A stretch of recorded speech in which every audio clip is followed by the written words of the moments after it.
Désolé, on était coupé.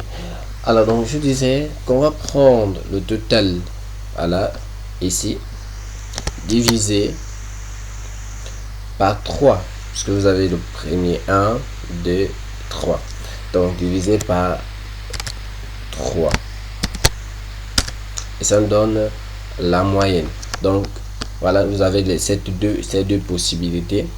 Et là, c'est une formule qui n'est pas très conseillée sur Excel, parce que vous pouvez avoir des tableaux de grande échelle. Voilà, donc ici c'est juste pour des raisons d'apprentissage que nous travaillons sur un tableau de voilà, à peine 7 colonnes. Vous pouvez avoir des tableaux de plus de 50 60 colonnes. Donc vous n'allez pas compter les différentes colonnes avec lesquelles vous voulez travailler. Par contre, si vous allez travailler sur des lignes, sur des colonnes très alignées, donc il sera important de travailler sur cette formule. Donc égale moyenne, vous prenez l'absolu de départ, plage, d'accord, selon 2 points, cellule d'arrivée et le tour rejoué. Autre chose après, donc c'est comme nous avons vu, on va appliquer les mêmes résultats. On va appliquer, vous voyez que si on tire, ça va donner toujours la même chose. Alors donc ici je vais demander à Excel d'appliquer la même formule sur toute la colonne. Voilà, bien. Alors donc là ici j'ai des chiffres après la virgule, j'ai un nombre après la virgule qui me gêne.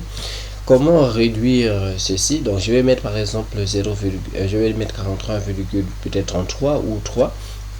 Je vais cliquer sur cette cellule, je vais venir ici, voilà, diminuer les décimales, et je vais à chaque fois faire un clic, et au fur et à mesure que je clique, vous voyez que ça diminue. Je vais stopper ici. Maintenant, si je vais arrondir et laisser tout simplement en excès, en défaut, je vais mettre juste 43. Je vais enlever et ça va mettre juste 43. Voilà. Donc ici, j'ai la quantité moyenne de chaque produit vendu. Alors donc je peux aussi avoir aussi je peux aussi chercher à connaître la quantité moyenne, d'accord, du total des produits vendus. Par exemple, j'ai vendu combien de produits en moyenne, donc durant ces 3 derniers trimestres. Donc je viendrai ici. Donc en moyenne j'ai vendu en moyenne j'ai vendu 217 produits. Bien, ensuite nous allons chercher maintenant à calculer le rang. Donc ici également je vais revenir sur la moyenne. Donc sur la moyenne, parlons de la moyenne. Par exemple, généralement l'activité économique varie d'une période à une autre. Tous les jours on ne vend pas les mêmes produits, tous les jours on n'a pas les mêmes recettes. Et là par exemple quelqu'un vient nous dire, bon, dites-moi Huguette, combien tu vends en moyenne, combien de bananes tu vends en moyenne. Et vous allez dire quoi? Il y a des jours, vous allez commencer en introduction, il y a des jours que je vends 10 000, il y a des jours que je vends 20 000, il y a des jours que je ne vends pas. Donc là, en fait, en réalité, vous ne l'avez même pas répondu à sa question, parce qu'il vous a demandé en moyenne. Il n'a pas demandé de vous dresser un tableau de variation. Il y a des jours que vous vendez, non, en moyenne. En fait, si vous prenez par exemple, si Huguette vend de lundi à vendredi, ce sera le chiffre d'affaires de vente, sinon la recette de lundi, plus la recette de mardi, plus la recette de mercredi, plus la recette de jeudi, jusqu'à vendredi, divisé par le nombre de jours. Si on veut calculer ça de manière simple, ce que vous trouvez, c'est ce que vous vendez en moyenne. C'est votre recette en moyenne. Donc, généralement, ça n'attend qu'un seul chiffre. Quand on dit en moyenne, vous vendez à peu près combien? On sait que votre activité varie. Donc, si on dit en moyenne, voilà, en moyenne, moi je vends 10 000. Mais on sait qu'il y a des jours que vous ne vendez pas, il y a des jours que vous vendez plus, il y a des jours que vous vendez. Donc, voici ce qu'il faut comprendre lorsque nous calculons, nous travaillons sur la moyenne. Maintenant, nous allons travailler sur le rang. Alors donc, le rang n'est rien d'autre que la position, d'accord, que chaque produit occupe par rapport à d'autres. Comme à l'école, le rang était que votre position, votre position, le résultat de votre travail par rapport à d'autres. Alors donc, à ce niveau, nous également, on peut rechercher le produit qu'on peut classer comme étant premier ou encore comme étant un dernier produit, comme un dernier produit. Donc, c'est ce que nous allons chercher à découvrir. Comment calculer, voilà, comment calculer le rang. Bien. Alors, tout commence par égal. Donc, on va mettre égal et rang, puisque c'est le rang que nous recherchons. Entre parenthèses, vous avez le nombre. On va savoir ce que c'est le nombre. Donc ici vous allez, je vais parler un peu plus simple. Choix de la colonne. Je n'ai pas demandé d'écrire ça dans vos formules, parce que ici je mets des formules pour je n'ai pas dit bon là vous allez mettre égal et puis vous écrivez dans la cellule choix de la colonne, parce que nous les Gabonais là, on doit tout nous préciser. Ensuite vous avez la plage. Voilà, maintenant si vous voulez écrire plage pour aller au lycée Léon-Bas, ça c'est votre problème. Donc ici vous avez la plage. Donc on sait déjà ce que c'est la plage. Ce sera la cellule, ce sera certainement la cellule de départ, plage, la cellule d'arrivée. Voilà, voilà, donc ce sera la plage, point virgule, point virgule. Ensuite, enfin vous aurez l'ordre. Vous fermez la parenthèse et hop, vous avez votre... On va voir comment ça se passe sur Excel. Donc ça c'est pour une compréhension, pour favoriser votre compréhension. Donc égal, vous faites le choix de la colonne. Ensuite vous déterminez l'intervalle sur lequel vous allez travailler. Puis vous déterminez l'ordre. Donc également ici, qu'est-ce qu'il faut dire au niveau de l'ordre? Donc l'ordre n'est rien d'autre que sera symbolisé par deux chiffres, soit le chiffre 1 et le chiffre 0. Donc on va vous dire chiffre 0 décroissant et le chiffre 1 croissant. Alors donc nous tous nous savons ce que croissant et décroissant veulent dire. Donc quand vous êtes au chiffre, vous êtes par exemple au nombre croissant, c'est du plus petit au plus grand. Par contre décroissant c'est l'inverse.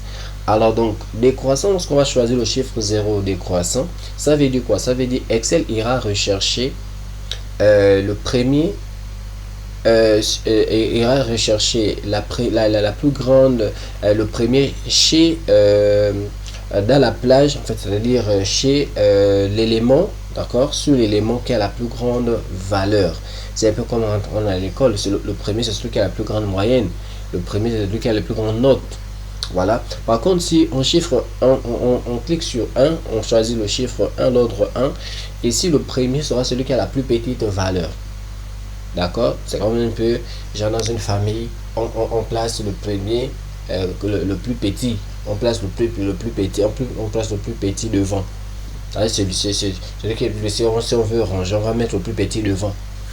D'accord? Alors, donc, nous, on va beaucoup plus travailler avec 0.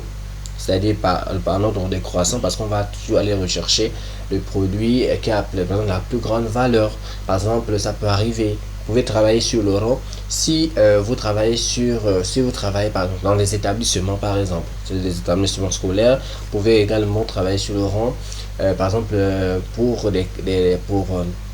des actions commerciales. Par exemple, vous pouvez rechercher le premier produit. Vous pouvez par exemple chercher par exemple le commercial qui a plus de résultats. Donc vous pouvez travailler un peu comme ça. Vous pouvez travailler en ce qui concerne le rang, vous allez toujours chercher à déterminer la plus grande valeur en vue d'améliorer certainement ses capacités, ses qualités, etc. Donc c'est ce que nous allons également faire ici. Bien, donc on l'a dit, c'est le rang. Donc on va commencer, on se met dans la colonne du rang, on met égal rang,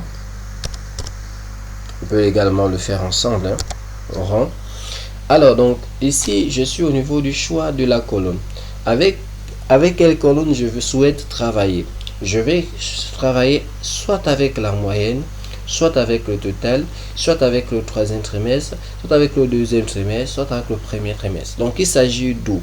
Ça dépendra de vous. Et vous voulez déterminer le premier par rapport à quoi? Par rapport au premier trimestre, par rapport au deuxième trimestre, par rapport au troisième trimestre, par rapport au total, tout bien selon la moyenne. Moi, par exemple, je vais chercher selon le total. Je peux aussi travailler avec la moyenne. Ça dépendra de nous. D'accord? Moi, je vais travailler avec le total. Donc, à ce niveau, je ne vais pas venir sur le mot total ici, comme le font certaines personnes. Moi, je vais venir sur le total du premier produit. Cette opération me permet de faire le choix de la colonne. C'est ce que Excel appelle nombre. Je mets point virgule. J'ai terminé avec le choix de la colonne. J'ai terminé avec le nombre. Maintenant, je vais dire à Excel, pardon, le résultat là. Par exemple, pour déterminer le rang, je vais travailler, tu vas travailler où? C'est déjà choisir l'intervalle et c'est ce qu'on appelle la plage.